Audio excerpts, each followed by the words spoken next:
magagawa ng daan doon. Malay mo naman, baka mamaya may makakapagganap sa'yo. Eh, hanggang saan po ito? Hanggang doon. Hindi po, ito po dito lang siya. Oo, ito lang.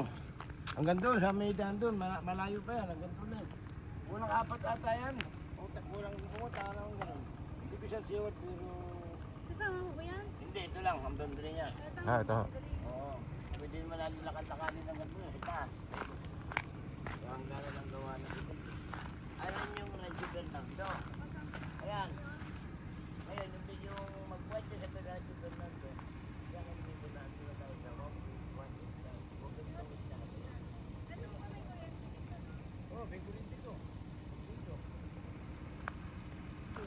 Bakambangan sa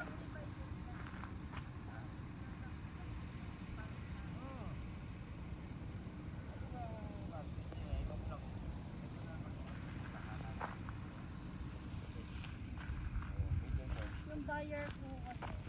Yung buyer. Kasi dito sa farmland na to, sabihin mo na ang talagang totoo nito, babayaran na doon 500.